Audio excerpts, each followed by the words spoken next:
শাকিব খানের থেকে আমি এটা মোটেও আশা করিনি। আর রায়হান রাফি ভাই, আপনি এটা কিভাবে করতে পারলেন ভাই? জাস্ট আগুন লাগিয়ে দিয়েছেন স্ক্রিনে। এত সুন্দর ফোরকাস্ট এর আগে আমি বাংলাদেশে কখনো দেখিনি।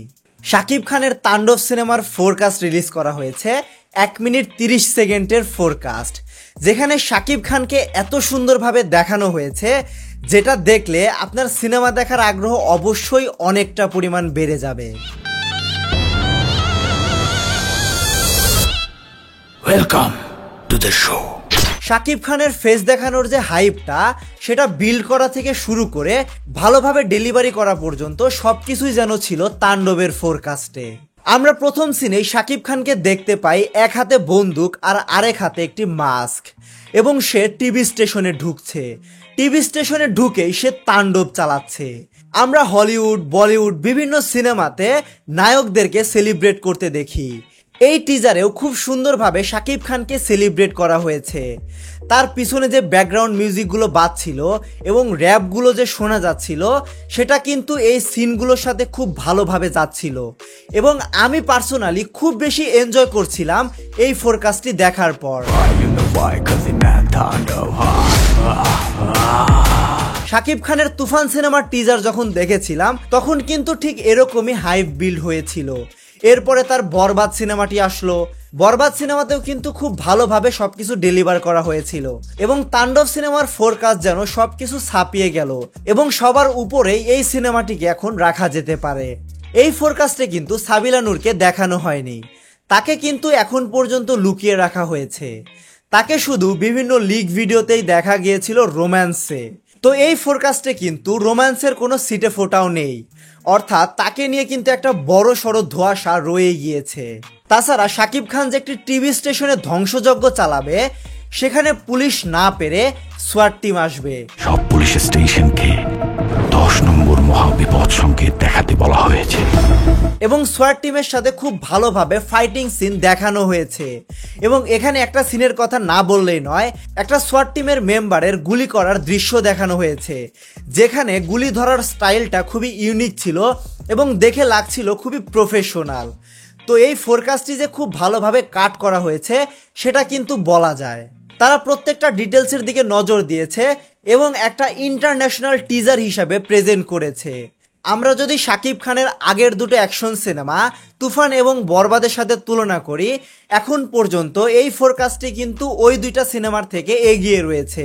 শাকিব খান তার পুরো টিম নিয়ে টিভি স্টেশনে কেন হামলা চালায় এবং টিভি স্টেশনে গিয়ে সে ওই মানুষটাকে কেনই বা খুন করে, এগুলা কিন্তু প্রশ্নই থেকে যাচ্ছে।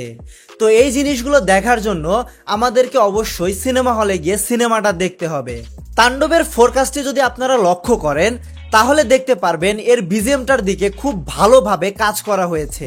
সিনেমার বিজিএম প্রত্যেকটা সিনকে খুব ভালোভাবে জাগ্রত করে ফেলে। প্রত্যেকটা সিন দেখে আপনার গুজ বাম্পস হবে। প্রথম দিকে যে ভয়েস ওভারটি দেওয়া হয়েছে, সেটা কিন্তু আসলে অনেক ভালো হয়েছে। আমরা একটা সিনে দেখতে পাই শাকিব খান যখন টিভি স্টেশনে ঢুকবে, তার আগে বাস থেকে নামছে।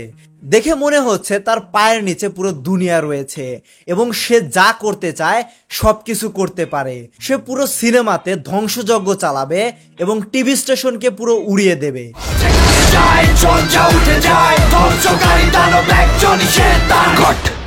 আমার কাছে একটা জিনিস খুবই ইন্টারেস্টিং লেগেছে, সেটা হচ্ছে শাকিব খানের ড্যান্স।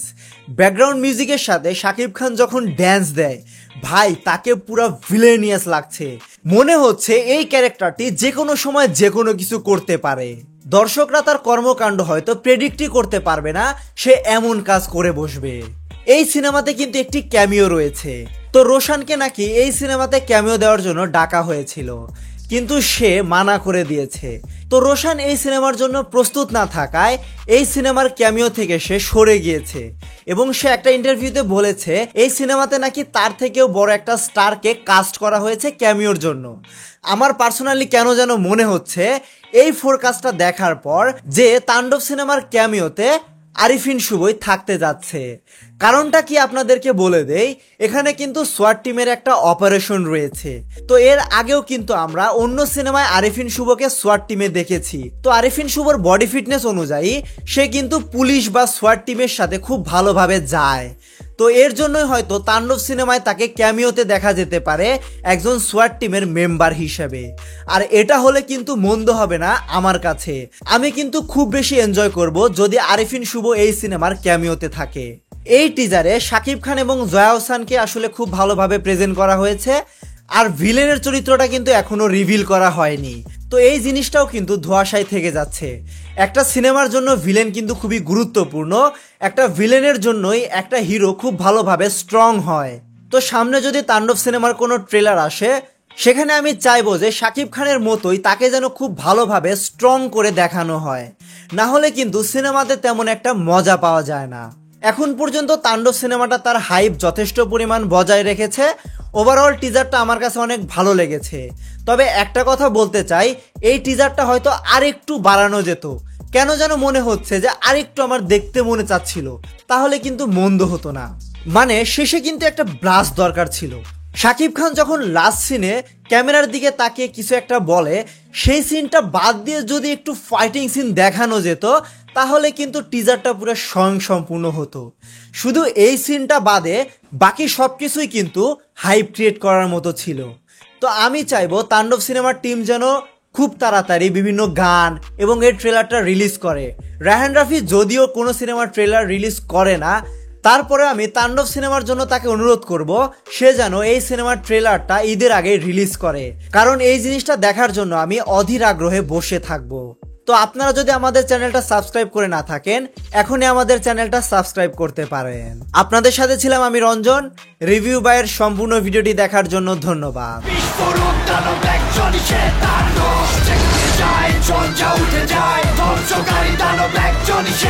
কাট।